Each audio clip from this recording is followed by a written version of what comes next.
रहा विच terms of the AP 3,15,27 ये एक एपी है। कह रहा will be 132 more than it's 54th term. ठीक है, तो अगर देखा जाए तो सबसे पहले हमको 54th टर्म निकालना होगा और उसमें 132 ऐड करना होगा। और कह रहा विच टर्म्स मतलब जो टर्म्स nth टर्म होगा, हम मान लेते हैं उस टर्म को क्या मान लेते हैं n, तो वो टर्म कितना हो जाएगा nth टर्म हो जाएगा। तो अगर हम क्वेश्चन से देखा जाए तो कह रहा which term of the AP, ये क्या हो गया मेरा फर्स्ट टर्म। और अगर डी निकालेंगे कॉमन डिफरेंस तो कितना हो जाएगा 15 - 3 12।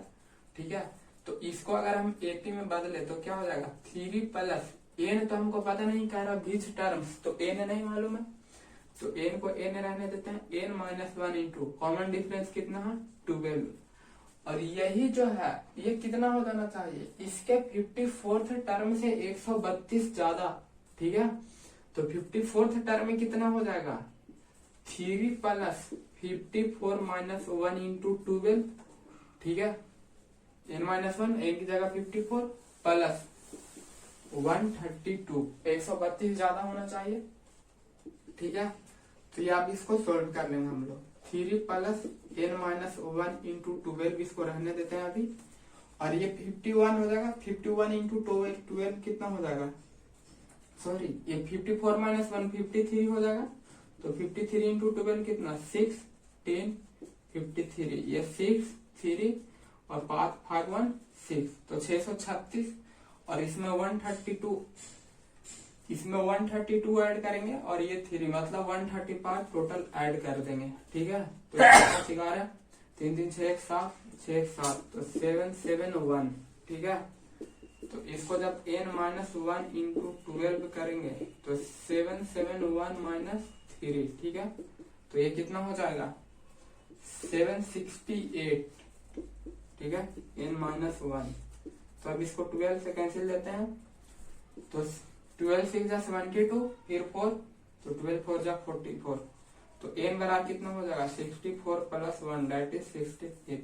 मतलब जो 65वां टर्म 65th टर्म होगा, ठीक है, वो क्या हो जाएगा इसके 54th टर्म से 132 ज्यादा होगा। तो आई होप कि आप सभी को क्वेश्चन नंबर 11 अच्छे से समझ में आ गया होगा। अगर अभी भी कोई डाउट है तो आप डिस्क्रिप्शन में मतलब आप कमेंट सेक्शन में पूछ सकते हैं। हमारा क्वेश्चन नंबर 12 है, कह रहा two APs have the same common difference. कह रहा दोनों का कॉमन डिफरेंस क्या है, सेम है। कह रहा the difference between their 1000 term. ठीक है, ये 100 टर्म का डिफरेंस 100 दिया हुआ, तो कह रहा what is the difference between their 1000 term. मतलब 100वां टर्म का जो डिफरेंस है वो 100 है। ठीक है, तो 1000वां टर्म का डिफरेंस कितना होगा। तो जैसे कॉमन डिफरेंस दिया है सेम, ठीक है, तो हम 2 एपी मान लेते हैं जिसका फर्स्ट टर्म, एक एपी मानते हैं जिसका फर्स्ट टर्म ले लेते हैं और दूसरे एपी का मतलब एक का कैपिटल है और दूसरे का स्मॉल ए ले रहा है। ठीक है, ये फर्स्ट टर्म है A1।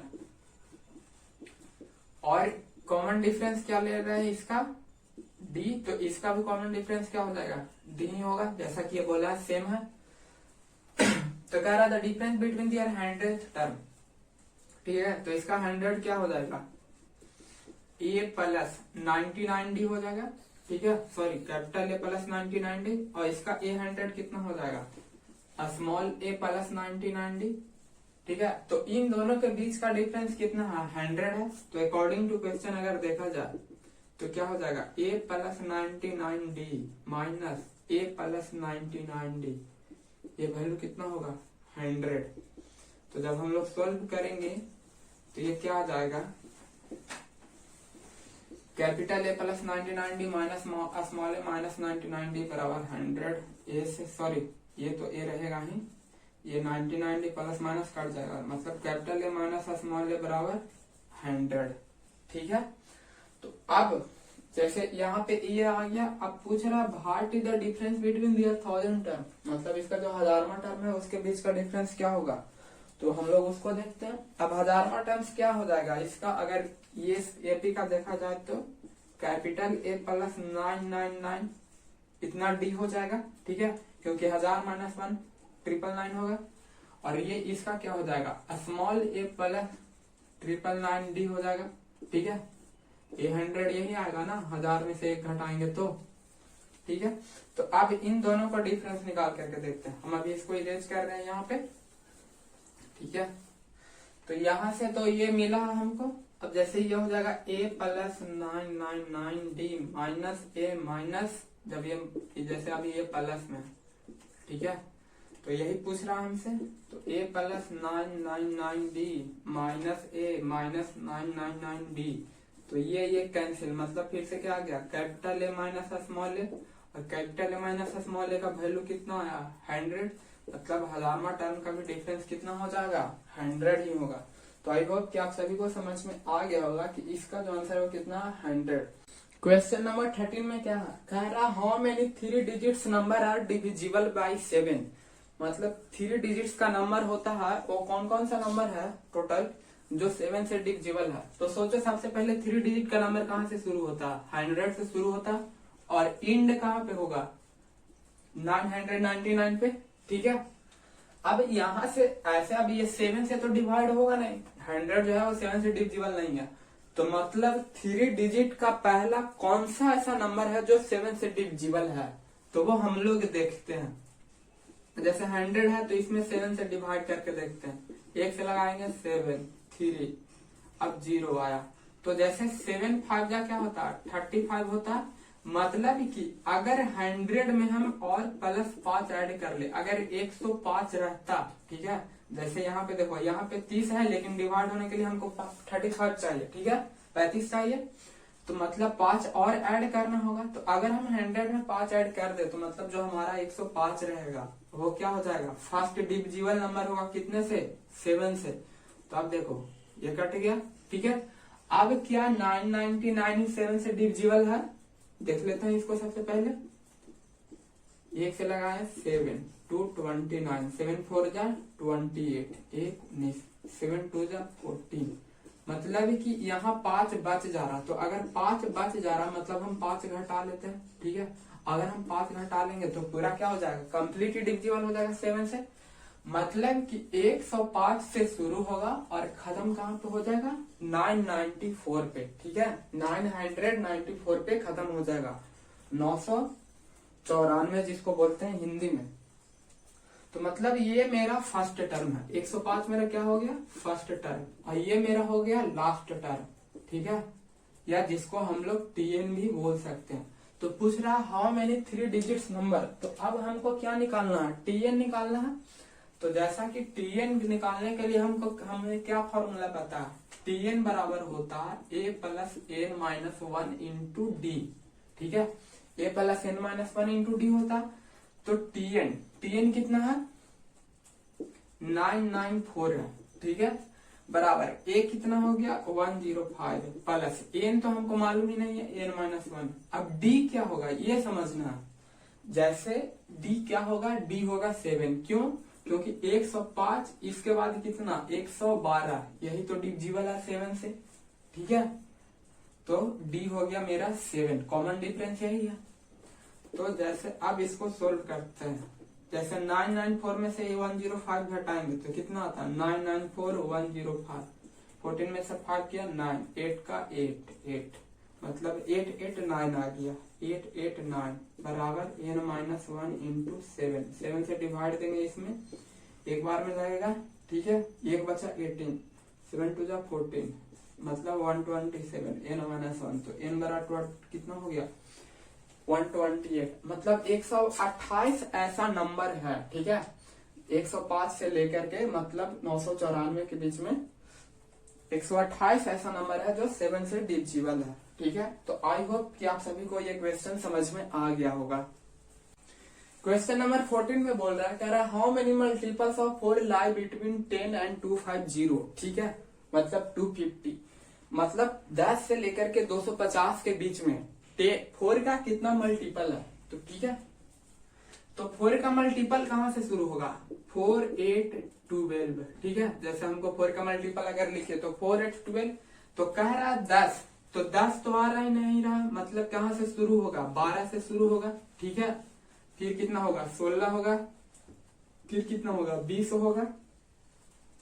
अब क्या 4 का मल्टीपल ये है अगर मल्टीपल है तो डिवाइड देंगे तो कंप्लीट 0 हो जाना चाहिए। 4 से डिवाइड देते हैं, 6 4 जा 24, मतलब 1 नहीं, मतलब कि क्या 2 रिमाइंडर बच जा रहा। अगर 2 रिमाइंडर बच जा रहा मतलब 2 इसमें से हमको घटाना होगा, तो ये फाइनली कहां तक जाएगा, 248 तक जाएगा। आई होप कि आप सभी को समझ में आ गया है।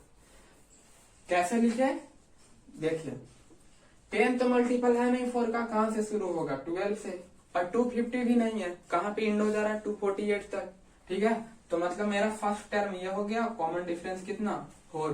तो अब हम सीधा लिख देते हैं, हमको क्या निकालना है, एन निकालना है, हाउ मेनी मल्टीपल्स, तो एन निकालना है, तो टीएन कितना है मेरा, और ये क्या हो गया मेरा टीएन, तो 248 बराबर ए, फॉर्मूला क्या होता है टीएन बराबर A plus N minus 1 into D, तो 12 प्लस, ठीक है, एन माइनस 1 इंटू 4, ठीक है, तो ये हो जाएगा 236 बराबर एन माइनस 1 इंटू 4, इसको कैंसिल करेंगे, 5 4 जा 29, ठीक है, तो एन माइनस 1, तो एन बराबर कितना हो गया 60, मतलब टोटल 60 मल्टीपल्स है 10 से लेकर के 250 के बीच में। ठीक है, तो क्वेश्चन नंबर 15 कह रहा for what value of n are the nth terms of 2 APs, 2 AP दिया हुआ, ठीक है, क्या है, फर्स्ट टर्म एक का 63 65 67 है और दूसरे का 3 10 17 है।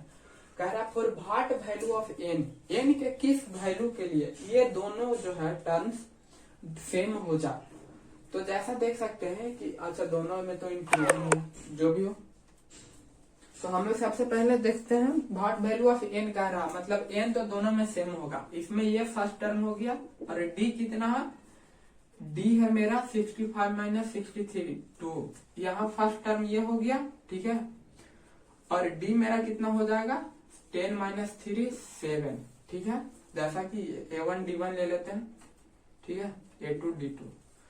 तो जैसा कह रहा है क्या देखा जाए एपी के nth टर्म, तो अगर यहाँ पे देखा जाए तो 63 प्लस n माइनस 1 इंटू 2, ठीक है, ये दोनों क्या होना चाहिए, nth टर्म इक्वल हो रहा है, तो nth टर्म इसका लिख लेते हैं, तो 3 प्लस n माइनस 1 इंटू 7, ठीक है, तो सबको इधर ले आते हैं, वेरिएबल वाले टर्म को एक तरफ, कांस्टेंट वाले टर्म को एक तरफ, तो 63 माइनस 3 बराबर n minus 1 into 7 minus n minus 1 into 2, ठीक है, तो ये कितना हो जाएगा 60, और जब 7 n माइनस 1 कॉमन ले लेते हैं तो ये क्या बच जाएगा 7 माइनस 2, ठीक है, 7 माइनस 2 मतलब ये कितना हो जाएगा 5। आप सभी को ये समझ में आ रहा, नहीं तो हम ये लिख देते हैं 7n minus 7 minus 2n plus 2, ठीक है, तो आप देख सकते हैं कि ये माइनस 5 इधर रह गया, ठीक है, माइनस 5 इधर रह गया, ये कितना हो जाएगा फाइनली 5n माइनस 5, ठीक है, तो 5 कॉमन लेंगे तो n माइनस 1, मतलब वही आ गया, तो वही हो गया n माइनस 1 इंटू 5, ये कितना हो जाएगा 12 और n माइनस 1, तो n बराबर कितना 13। तो मतलब जो 13वां टर्म होगा, ठीक है, 13 टर्म जो होगा वो दोनों में क्या आ जाएगा इक्वल आ जाएगा। तो आई होप कि आप सभी लोगों को क्वेश्चन नंबर 15 भी अच्छे से समझ में आ गया होगा। हमारा क्वेश्चन नंबर 16 बोल रहा है determine the AP whose third term is 60 and seventh term exceeds the fifth term by 12, मतलब जो 7th वाला टर्म है वो 5th टर्म से क्या हो जाता है 12 बढ़ जाता है, ठीक है, तो इसको 3 तरह से लिख सकते हैं, कैसे जो देखते हैं, या तो 7th माइनस 5th कर दे तो ये 12 हो जाए, ठीक है, या फिर 7th बराबर 5th प्लस 12 कर दे, या 7th माइनस 12 बराबर 5th कर दे। हमारे पास 3 ऑप्शन कौन कौन है, 7th माइनस 5th बराबर 12 कर ले, ठीक है, या 7 माइनस 12 बराबर 5th कर ले, या 7th बराबर 5th टर्म प्लस 12 कर ले, ये 3 तरीका। कह रहा 7th टर्म से 7th टर्म जो है वो 5th टर्म से 12 बढ़ जाता है, तो इसको इस तरह से लिख देंगे, ठीक है। अब जैसा कि एपी में बोला है थर्ड टर्म 16 है, तो थर्ड टर्म क्या हो जाएगा a प्लस 2d बराबर 16, ये तो आप सभी को पता। और उसके आगे कह रहा है 7th term exceed the 5th term, तो हम लोग क्या कर लेते हैं 7 माइनस 5th को क्या कर लेते हैं 12, तो 7th टर्म क्या हो जाएगा a plus 6d minus 5th term क्या हो जाएगा a प्लस 4d बराबर 12। अब बहुत सारे लोगों को यहाँ मिस्टेक क्या होता है ना, ये माइनस लिख के यहाँ पे a प्लस 4d लिख देते हैं। नहीं, ऐसा नहीं, ये ब्रैकेट के अंदर लिखना है, ठीक है। ये बहुत सारे लोग साथ मिस्टेक हो जाता है, ये ब्रैकेट के अंदर लिखना है क्योंकि ये कंप्लीट फिफ्थ टर्म है। तो a plus 6d minus a minus 4d बराबर 12। तो a से a कैंसिल, तो 2d बराबर कितना हो गया 12, मतलब d बराबर कितना आ गया है 6। तो जब d बराबर 6 आया तो इसमें हम वैल्यू पुट करते हैं, ठीक है। तो a प्लस 6 इंटू 12 कितना 6 इंटू 2 12 हो गया बराबर 16। तो a बराबर मेरा कितना आ जाएगा 4, मतलब a 4 आ गया और d 6, तो ये 10 होगा। फिर 6 ऐड करेंगे तो 16। तो हमारा जो AP बनेगा वो कुछ इस तरह का AP बनेगा। तो आई होप कि आप सभी लोगों को क्वेश्चन नंबर 16 भी अच्छे से समझ में आ गया होगा। पहला, find the 20th term from the last term of the AP। यहाँ पे एक AP दिया हुआ, ठीक है, जिसमें कह रहा है कि जैसे अभी तक हम लोग ऐसे जाते थे 2 4 6 8 इस तरह से आगे जाते थे। अब बोल रहा है कि इधर जैसे 20 है, 18 है, 16 है, 14 है, ऐसे निकालो, ठीक है। इधर से आके इधर का टर्म निकालो। तो कह रहा है find the 20th term from the last term of the AP। AP का लास्ट या इधर से निकालना। तो जैसे Tn बराबर फॉर्मूला होता है L minus n minus 1 into D, ठीक है।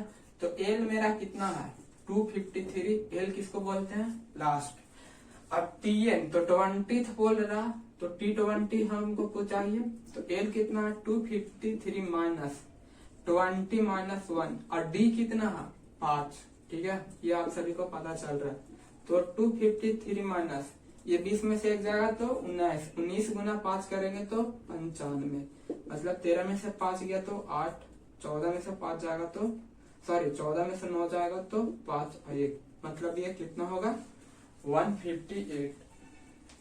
क्वेश्चन नंबर 80 बोल रहा है, कह रहा the sum of the 4th and the 8th term of AP is 24, ठीक है। 4th टर्म और 8th टर्म का सम कितना है 24 है। And the sum of the 6th and the 10th, मतलब 4th प्लस 8, तो 4 प्लस 8 कितना हो जाएगा, जैसे ए 4 टर्म a प्लस 3d होता, 8 टर्म a प्लस 7d, ठीक है। ये कितना हो जाएगा 24। 4 टर्म कैसे लिखे, a plus 4 minus 1 into D plus a plus 8 minus 1 into D, ये कितना दिया हुआ 24। हम डायरेक्ट लिख दे रहे हैं, ठीक है, क्योंकि 4 है तो 3d आएगा, 8 है तो 7d आएगा, एक कम होकर के d लिखते हैं, ठीक है। एंड ये हो गया एक क्वेश्चन, एक इक्वेशन, ठीक है।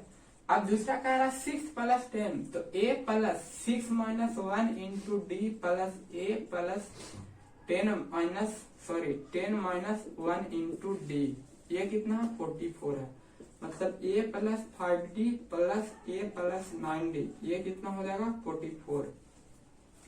तो मतलब जैसे यहाँ पे देखा जाए तो 2a प्लस 10d 7 3 10 बराबर 24, और यहाँ पे 2a प्लस 9 5 14 14d बराबर 44। तो ये हो गया मेरा, इसको a मान लेते हैं और इसको क्या मान लेते हैं b मान लेते हैं। इतना तो सभी को समझ में आ रहा होगा। अब कह रहा find the first 3 terms of the AP। तो AP का टर्म्स निकालने के लिए हमको A और D पता होना चाहिए। तो जैसे ये दो इक्वेशन है तो हम सबसे पहले इसको सोल्व कर लेते हैं। तो इसको हो जाएगा 2a प्लस 10d बराबर कितना है 24, ठीक है। ये 2a प्लस 14d बराबर कितना है 44, इसको घटा लेते हैं, ठीक है, ये कैंसिल। अब ये कितना हो जाएगा -4d बराबर -20, तो d बराबर कितना आ गया मेरा 5, ठीक है।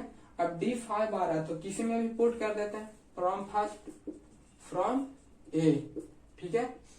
तो 2a into 2a plus d कितना है 5 है, तो 10 गुना 5 करेंगे तो कितना 50 बराबर 24, तो 2a बराबर 50, ये इधर आ जाएगा तो -50 हो जाएगा, मतलब 24 माइनस 50 ये कितना देगा -26, मतलब a बराबर कितना आ गया -13, ठीक है। तो a मेरा -13 हो गया और d 5 है तो ये कितना हो जाएगा -8, ये थर्ड टर्म कितना हो जाएगा -3, क्योंकि सेकंड टर्म में क्या हो जाएगा a प्लस 2d, तो -13 प्लस 2 इंटू डी तो 10,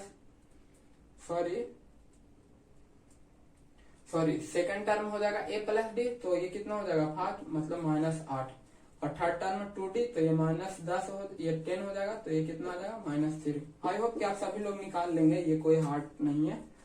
तो ये ठीक है, क्वेश्चन नंबर 18 हो गया। क्वेश्चन नंबर 90 क्या कह रहा है, सुब्बाराव स्टार्टेड वर्क इन 1995 में at an annual salary of 5000। ठीक है, 5000 सालाना का इसको नौकरी लगता, ठीक है, काम करना शुरू करता, और इसको हर प्रत्येक ईयर 200 का सैलरी बढ़ रहा है। ठीक है, मतलब जैसे अगर 1995 में इसको मिल रहा है कितना 5000, ठीक है, तो जब 1996 होगा तो इसको मिलेगा 5200। तो मतलब सबसे पहले यहाँ पे ध्यान देना है कि जैसे सैलरी भी है जो एनुअली है, ठीक है, और यहाँ भी ईच ईयर बोला, मतलब कि ये फर्स्ट टर्म बन जाएगा और ये डी बन जाएगा। लेकिन अगर यहाँ बोलता एनुअल सैलरी और यहाँ बोलता ईच मंथ, तब क्वेश्चन में गेम पलट जाता। ईच मंथ बोल देता, मतलब कि साल कितने महीने का होता है 12 महीने का, और ये कितने महीने में बढ़ जा रहा, एक ही महीना में 200 बढ़ जा रहा, मतलब 12 महीने में टोटल कितना 100 का इंक्रीमेंट हो जाता है 2400 का। तब इसका सेकंड महीना में सैलरी कितना हो जाता 7000, मतलब 7400 रुपया हो जाता। ठीक है, तो हमको जो क्वेश्चन बोला है वो ध्यान देना थोड़ा सा। यहाँ पे भी एनुअल सैलरी बोला है और यहाँ पे भी ईच ईयर बोला है, तो यहाँ पे ज्यादा दिक्कत नहीं है। ठीक है, तो ये मेरा फर्स्ट टर्म हो गया, क्या फर्स्ट टर्म हो गया 5000, ये बराबर 5000। कॉमन डिफरेंस कितना हो जाएगा 200, क्योंकि 200 से सैलरी बढ़ जा रहा है। जैसे 2 है, ये 4 है, ये 6 है, तो यहाँ अगर कॉमन डिफरेंस 2 होता है तो देखो 2 से बढ़ जाता है। ठीक है, in which year did is income become 7000, मतलब टीएन कितना हो जा रहा है 7000। तो टीएन बराबर सिंपल फॉर्मूला जो होता है वो लगा देना, a plus n minus 1 into D, तो ये है 5000 plus n minus 1 into D कितना है 200। तो यहाँ 7000 बराबर 5000 प्लस n माइनस 1 इंटू 200। 7000 में से 5000 जाएगा, ये 2000 बराबर n माइनस 1 इंटू 200, कैंसिल करेंगे ये 10 बचेगा, तो n माइनस 1 मतलब n बराबर 11। तो मतलब 11 ईयर्स में, तो ठीक है, तो अभी 1995 में वो काम पकड़ा है। ठीक है, 1995 में काम पकड़ा, इसमें 11 जोड़ देंगे तो कितना हो जाएगा 6, मतलब 2006 में इसका सैलरी कितना हो जाएगा 7000 रुपया हो जाएगा। क्वेश्चन नंबर 20 कह रहा है Ramkali saved ₹5 in the first week. ठीक है, एक साल के पहले सप्ताह में कितना बचाती है 5 रुपया। कह रहा है increase her weekly saving by 1.75, और हर सप्ताह उसका 1.75 रुपीज से सेविंग बढ़ा देती है। ठीक है, लड़की लोग ऐसे भी पैसा बचाने में थोड़ा आगे होती है। ठीक है, लड़कों लोग जो भी है सुधर जाओ, पैसा बचाओ, ज्यादा खर्च नहीं करो। कह रहा if in the nth week her weekly savings become 20.75, मतलब ये है कि सप्ताह के पहले, मतलब साल के पहले सप्ताह में 5 रुपया बचाती है। ठीक है, फिर 1.75 पैसे से बढ़ाते जा रही है। ठीक है, मतलब जैसे कि अगर कोई लड़की है वो 10 रुपया बचा रही है अभी, तो अगले सप्ताह में कितना हो जाएगा उसको 11.75। ठीक है, जैसे यहाँ 5 रुपया, तो 5, और इसका नेक्स्ट सप्ताह कितना हो जाएगा 6 रुपया 75 पैसे। ठीक है, ये 75 पैसे बोल सकते हैं, लेकिन पढ़ते हैं सिंगल फिगर। तो कह रहा है if in the nth week उसका वीक कितना बच जाता है सेविंग पूरा 20 रुपया 75 पैसा। तो अब हम लोग को पूछ रहा है कि वो n क्या है, तो जैसे सिंपल tn बराबर क्या होता है a plus n minus 1 into D होता है। तो tn कितना है 20.75 बराबर a कितना है 5 plus n minus 1 into D 1.75। ठीक है, तो ये कितना हो जाएगा 20 में से 5 जाएगा तो 15.75 बराबर n माइनस 1 इंटू 1.75। इसको डिवाइड देंगे 15.75 बाई 1.75, पॉइंट हटाएंगे 7, तो n माइनस 1, इसको डिवाइड देंगे तो 9 से कट जाएगा, तो n बराबर क्या हो गया, डिवाइड दिए तो 9 से कट जाएगा। आप लोग डिवाइड कर लेना, हम कर लिए, हमको मालूम है। ठीक है, तो n बराबर कितना 10, मतलब उसका 10वां सप्ताह में कितना हो जाएगा 20.75। ठीक है, तो आई होप कि आप सभी को ये समझ में आ गया होगा। अब हम लोग एक्सरसाइज 5.3 के लिए जो देखेंगे, सबसे पहले उसके लिए थ्योरी देखेंगे कि उसमें कौन सा थ्योरी लग रहा है। ठीक है, उसके बाद हम लोग उसके एक्सरसाइज को सोल्व करेंगे।